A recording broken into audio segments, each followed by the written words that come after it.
Assalomu alaykum aziz tomoshabinlar. Bugun men juda muhim mavzuni tushuntiraman. 2020-2024 yillarda pensiyalar indeksatsiyasi natijasida pensiya real summada qanchaga oshdi? Bu ma'lumot har bir pensionerga, pensionerning farzandlariga, ota-onasining pensiyasini tekshirib beradigan insonlarga va yaqinda pensiyaga chiqmoqchi bo'lgan fuqarolarga bevosita tegishli. Chunki ko'pchilik pensiya oshdi degan xabarni eshitadi. Lekin qo'lga tushgan pul nega aynan shuncha bo'lganini, foiz qanday hisoblanganini, kimda ko'proq, kimda kamroq oshganini tushunmaydi. Men bugun sizga oddiy tilda raqamlar bilan hayotiy misollar orqali tushuntirib beraman. 2020 yildan 2024 yilgacha indeksatsiya qanday ishladi? Pensiya aslida qanchaga ko'tarildi? Qaysi holatlarda pensioner kutganidan kamroq pul olishi mumkin? Qaysi holatlarda esa qo'shimcha qayta hisoblash talab qilish kerak? Video oxirigacha albatta ko'ring, chunki ayrim nozik jihatlar bor. Odam pensiyasi oshgan deb o'ylaydi, lekin aslida uning staji ish haqi. Ustama yoki hujjatlarda xato bo'lishi mumkin. Hozirning o'zida kanalga obuna bo'ling, videoga like bosing, chunki bunday ma'lumotni ko'proq odam bilsa, shuncha ko'p pensioner o'z haqini to'g'ri talab qila oladi. Avvalo, indeksatsiya nima ekani juda sodda qilib aytaman. Indeksatsiya bu pensiya, nafaqa yoki ijtimoiy to'lovlarning davlat tomonidan ma'lum foizga oshirilishi. Buning asosiy sababi narxlar oshishi, inflyatsiya. Oziq-ovqat, kommunal to'lovlar, dori-darmon, transport va boshqa kundalik xarajatlarning qimmatlashishidir. Ya'ni davlat pensiya miqdorini o'zgarmas holda qoldirsa, pensionerning real xarid qobiliyati kamayib ketadi. Masalan, 2020 yilda 1 million so'mga olinadigan mahsulot 2024 yilga kelib 1 million 500 ming yoki 1 million 700 ming so'm bo'lib qolishi mumkin. Shuning uchun pensiya ham vaqti bilan oshirib boriladi. Lekin bu yerda eng katta tushunmovchilik shundan iborat. Odamlar pensiya 10% ga oshdi desa, hamma bir xil miqdorda pul qo'shiladi deb o'ylaydi. Aslida bunday emas. Kimning pensiyasi katta bo'lsa, foiz hisobida unga qo'shiladigan summa ham kattaroq bo'ladi. Kimning pensiyasi kichik bo'lsa, qo'shiladigan summa ham nisbatan kam bo'ladi. Masalan, 800 ming so'm pensiya olgan odamga 10% indeksatsiya 810 ming so'm qo'shadi. 2 million so'm pensiya olgan odamga esa xuddi shu 10% 200 ming so'm qo'shadi. Foiz bir xil, lekin real qo'shimcha pul har xil. Yana bir muhim masala bor. Ayrim pensionerlar to'liq mehnat pensiyasi oladi. Ayrimlar yoshga doir minimal pensiya oladi. Ayrimlar nogironlik pensiyasi oladi. Ayrimlar boquvchisini yo'qotganlik pensiyasi oladi. Ayrimlar esa pensiya emas, ijtimoiy nafaqa oladi. Har bir toifa bo'yicha oshirish tartibi minimal kafolat va amalda qo'lga tegadigan summa farq qilishi mumkin. Shuning uchun men bugun umumiy indeksatsiya mantig'ini 2022-2024 yillardagi real hisob kitobni va tekshirish tartibini aloda tushuntiraman. Oldingi yillarda ko'pchilik pensiya oshishini faqat televizor yoki xabarlardan bilardi. Pensiyalar falon foizga oshirildi degan gap eshitilardi. Lekin pensionerning o'zi hisob kitobni tekshira olmasdi. Pensiya daftarchasi, bank kartasiga tushgan pul, pochta orqali berilgan summa bor edi. Xolos. Agar odamga 50 ming yoki 50 ming so'm kam tushsa ham, ko'pincha shunaqa bo'lsa kerak deb qo'ya qolardi. Hozir esa vaziyat ancha o'zgargan. Pensiya jamg'armasi tizimlari raqamlashtirilmoqda. Bank kartalari orqali to'lovlar ko'paydi. MyBank.uz pensiya jamg'armasi bo'limlari mahalla va davlat xizmatlari orqali ma'lumot olish imkoniyati kengaydi. Lekin raqamlashtirish bo'lgani bilan xatolar umuman yo'q degani emas. Staj noto'g'ri kiritilgan bo'lishi mumkin. Eski ish haqi ma'lumotlari to'liq olinmagan bo'lishi mumkin. Arxiv hujjatlari yetishmasligi mumkin. Odam bir necha yil ishlagan korxona tugatilgan bo'lishi mumkin. Bunday holatda pensiya indeksatsiya qilingan bo'lsa ham, bazaviy hisob noto'g'ri bo'lsa, oshgan summa ham noto'g'ri chiqadi. 2020-2024 yillar oralig'ida pensiya oshishlarini tushunish uchun men bitta asosiy qoidani aytaman. Indeksatsiya odatda oldingi tayinlangan pensiya summasiga nisbatan foiz shaklida qo'llanadi. Ya'ni siz 2002 yilda qancha olgan bo'lsangiz, keyingi oshirishlar bir-birining ustiga qo'shilib boradi. Bu oddiy qo'shish emas, zanjirli hisob-kitobdir. Masalan, 1 million so'm pensiya 10% ga oshsa, 1 million yo'l ming bo'ladi. Keyingi safar yana 10% oshsa, 1 million 200 ming emas, balki 1 million 200 ming bo'ladi. Chunki ikkinchi 10% endi 1 million yo'l mingdan hisoblanadi. Mana shu nuqtani ko'pchilik o'tkazib yuboradi. Endi eng asosiy qismga o'tamiz. Men aniq tushunarli bo'lishi uchun shartli misollar bilan hisoblab beraman. Rasmiy farmonlarda oshirish sanalari va foizlari yillar bo'yicha turlicha bo'lgan. Ayrim yillarda ish haqi, pensiya, stipendiya va nafaqalar bir vaqtda oshirilgan, ayrim davrlarda esa alohida sanalardan qo'llangan. Men bu yerda tomoshabinga eng kerakli narsani ko'rsataman. Agar 2020 boshida pensioner ma'lum bir summa olgan bo'lsa, 2024 yilga kelib indeksatsiyalar natijasida u taxminan qanchaga yetganini qanday tekshirish mumkin? Misol uchun 2020 yilda 800 ming so'm pensiya olgan pensionerni olaylik. Agar birinchi indeksatsiya 10% atrofida bo'lsa, 800 ming so'mga 800 ming so'm qo'shiladi va pensiya 880 ming so'm bo'ladi. Keyingi oshirish 12% bo'lsa, endi 12% 800 mingdan emas, 880 mingdan hisoblanadi. 880 mingning 12% 25600 so'm. Demak, pensiya ko'kutsa 5600 so'mga chiqadi. Keyin 7% oshsa, ko'g'usi 85600 so'mning 7% 680 ming ko'g'usi 92 so'm bo'ladi. Yangi summa 20 million 24531 so'm. Keyin yana 7% bo'lsa 73020 so'm atrofida qo'shiladi va summa 20 million 228 ming so'mdan oshadi. Agar 2024 yilda eng yoki 15% navbatdagi oshirish bo'lsa, 2 million 228 ming so'mning 20% 2800 so'm. 15% esa 10200 so'm bo'ladi. Natijada 100 ming so'mlik pensiya bir necha yil ichida 20 million 2 ming yoki 20 million 300 ming so'mdan yuqoriga chiqishi mumkin. Bu yerda muhim jihat yakuniy summa oshirish foizlari, sanalari va pensiyalar turiga bog'liq. Endi 2020 yilda 20 million so'm pensiya olgan odamni olaylik. 10% oshsa 20 million 100 ming bo'ladi. 22% oshsa 20 million 232 ming bo'ladi. 7% qo'shilsa 1 million 312 ming 2,5 so'm bo'ladi. Yana 7% qo'shilsa 1 million 410 ming 517 so'm atrofida bo'ladi. 2024 yilda 10% indeksatsiyada bu 1 million 550 ming so'mga yaqinlashadi. 25% indeksatsiyada esa 1 million 620 ming so'm atrofida bo'lishi mumkin.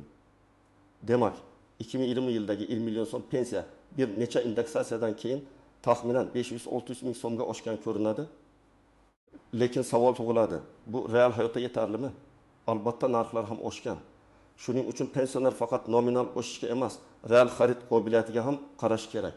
Uchinchi misol. 2020 yilda 1 million 500 ming so'm pensiya olgan fuqaro. 10% oshsa 170 ming so'm qo'shiladi va 1 million 600 ming bo'ladi.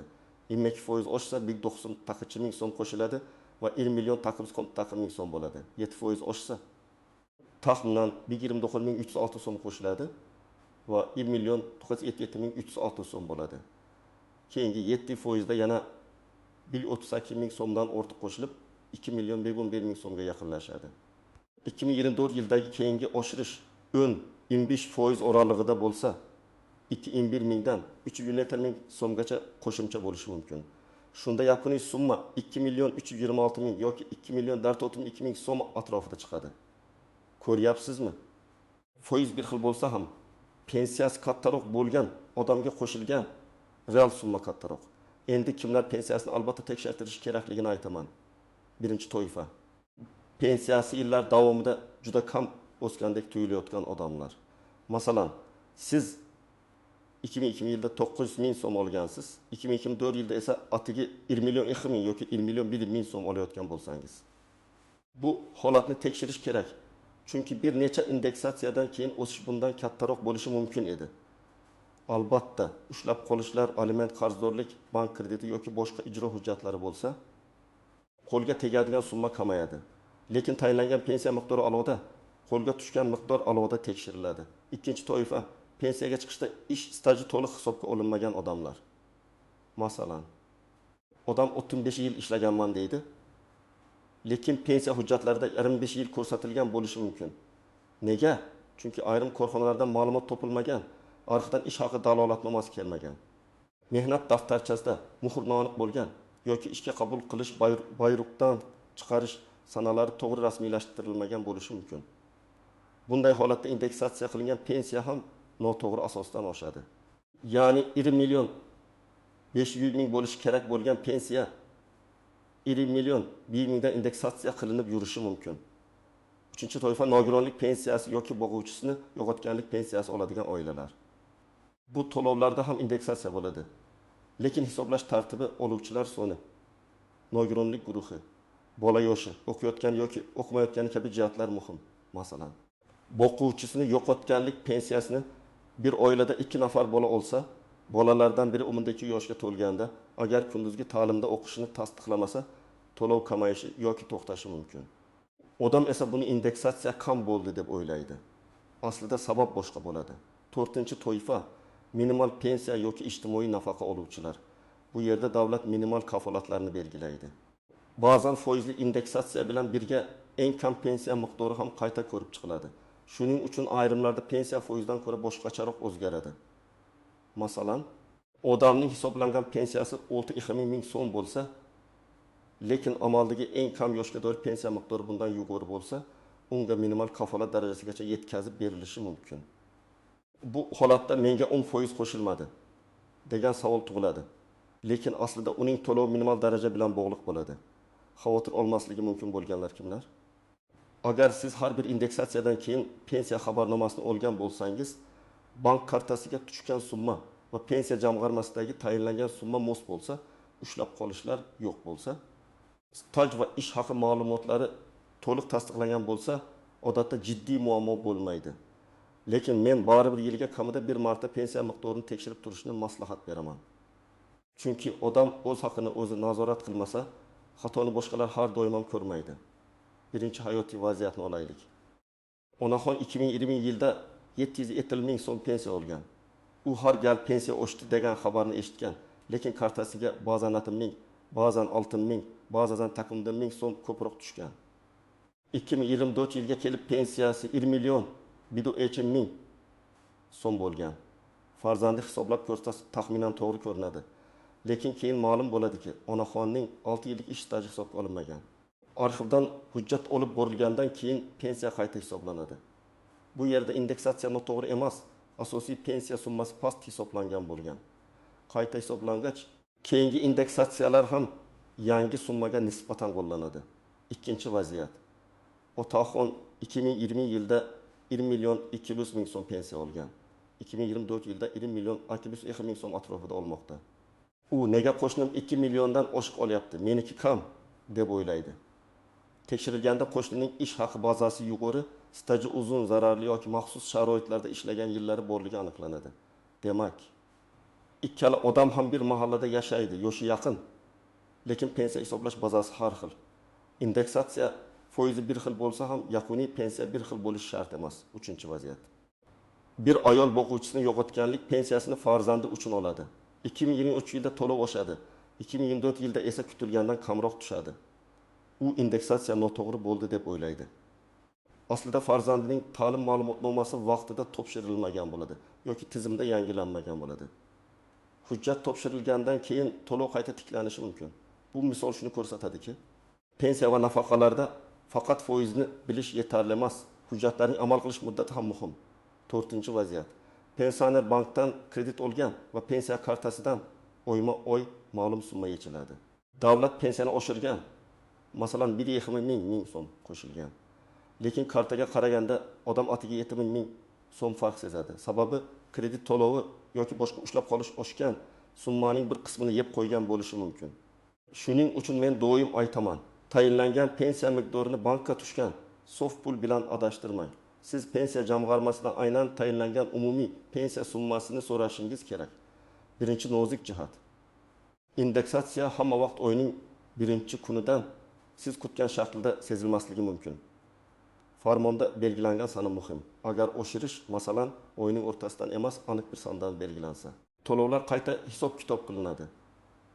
Ba'zan bir oyda qo'shimcha farq keyingi oyda tushishi mumkin. Shuning uchun bir martalik tushumga qarab xulosa chiqarish xato. Ikkinchi nozik jihat. Pensiya miqdori yaxlitlanishi mumkin. Hisob-kitobda so'm, tiyin, qoldiq, bank o'tkazmasi va tizimdagi yaxlitlashlar bo'ladi. Masalan, hisobda 1 million 3,5 ming 2 ni ko'rgan so'm chiqqan bo'lsa, amalda tizimda yaxlitlangan ko'rinishda aks etishi mumkin. Kichik farqlar katta xato degani emas. Lekin katta farq bo'lsa, albatta izoh so'rash kerak. Uchinchi nozik jihat ishlayotgan pensionerlar masalasi. Ayrim pensionerlar pensiyaga chiqqandan keyin ham ishlashda davom etadi. Ular uchun pensiya to'lash tartibi, qayta hisoblash imkoniyati ish stajining keyingi davriga ta'siri alohida tekshiriladi.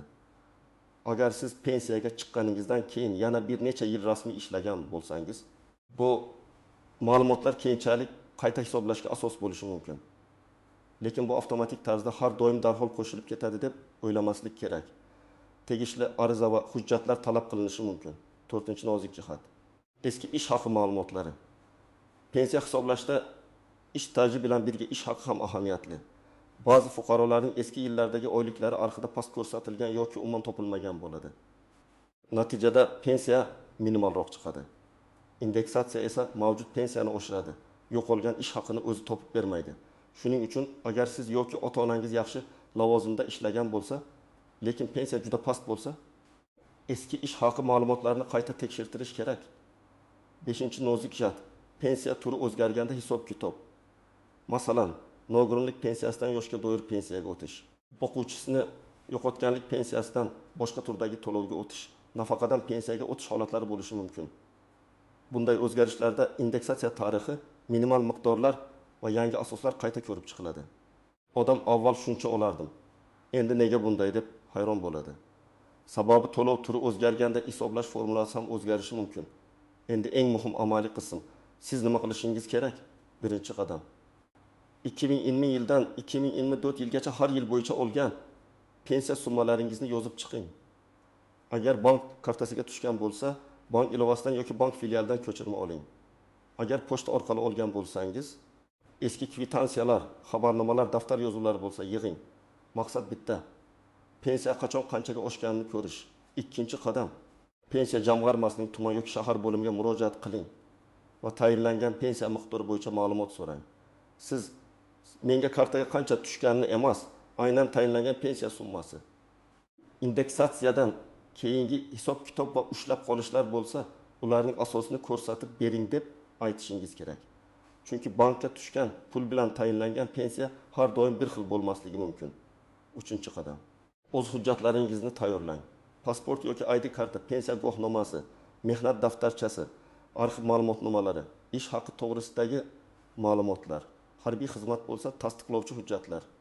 O'qish davri ayrim holatlarda muhim bo'lsa, diplom yoki ma'lumotnoma, bolalar parvarishi davriga oid hujjatlar.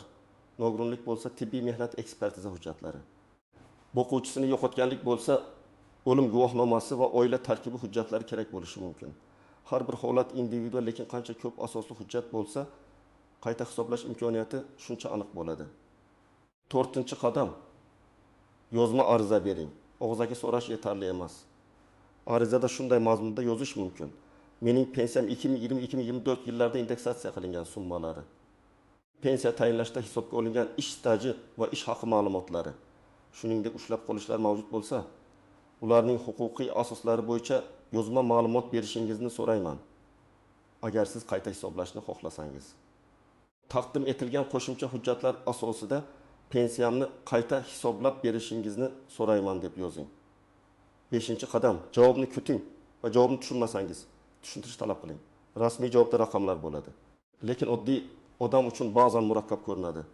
Siz menga qaysi yildan qaysi yilgacha qancha staj hisoblangan, qaysi ish haqi bazasi olingan, indeksatsiya qaysi sanadan va qaysi foizda qo'llangan degan savollarga javob olishingiz kerak.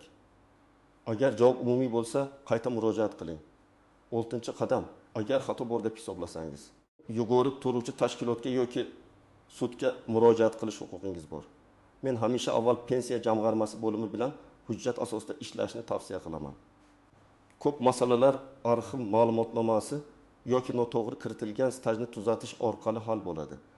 Lekin agar aniq hujjatingiz bo'lsa-yu inobatga olinmasa, shikoyat qilishdan qo'rqmang. Siz uyda taxminiy tekshirish uchun juda oddiy formuladan foydalanishingiz mumkin. 2020 yildagi pensiya summangizni oling.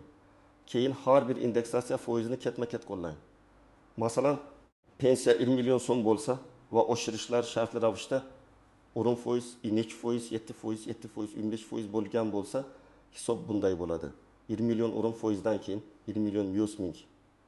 Keyin 12%dan keyin 20 million 232 ming. Keyin 7%dan keyin 1 million 310 ming ikkinchi marhum. Keyin yana 7%dan keyin 1 million 710 ming eş o'lim yetdi. Keyin 15%dan keyin 1 million 622 ming atrofida. Bu faqat taxminiy nazorat hisobidir. Lekin sizga katta farq bor yo'qligini ko'rsatadi. Agar sizning real pensiyangiz bu taxminiy hisobdan juda katta farq qilsa, 3 ta narsani tekshiring. Birinchisi, sizning pensiya turiga boshqa qoida qo'llanmaganmi? Ikkinchisi, sizda ushlab qolishlar yo'qmi? Uchinchisi, dastlabki pensiya bazasi to'g'ri olinmaganmi? Mana shu 3 savol ko'p muammolarning kalitidir. Demak, 2024 yillarda pensiya o'sishini baholaganda faqat falon foiz o'shishidan xabarga qarab qolmaslik kerak. Har bir pensioner uchun real qo'shimcha summa uning oldingi pensiyasi, pensiya turi, staji, ish haqi bazasi. Minimal kafolatlar hujjatlari va ushlab qolishlariga bog'liq. Kimdir 800 ming so'mdan 1 million 200 ming so'm atrofida o'sgan bo'lishi mumkin. Kimdir 1 milliondan 1 million 600 ming so'mgacha yetgan bo'lishi mumkin. Kimdir esa katta staj va yuqori ish haqi tufayli bundan ham ko'proq olishi mumkin. Lekin agar hisob kitobda xato bo'lsa, indeksatsiya ham noto'g'ri asosdan yuradi. Mening sizga asosiy maslahatim, ota-onangizning, bobongizning yoki o'zingizning pensiyangizni befarq qoldirmang. Bank ko'chirmasini oling. Pensiya jamg'armasidan tayinlangan pensiya miqdorini so'rang, staj va ish haqi hujjatlarini tekshiring. Kerak bo'lsa yozma ariza bering.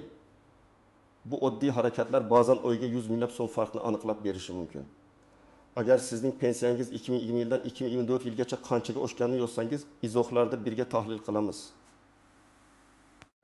Fikringizni kommentariyada qoldiring. Sizda indeksatsiya to'g'ri qo'llanganmi yoki savollar bormi?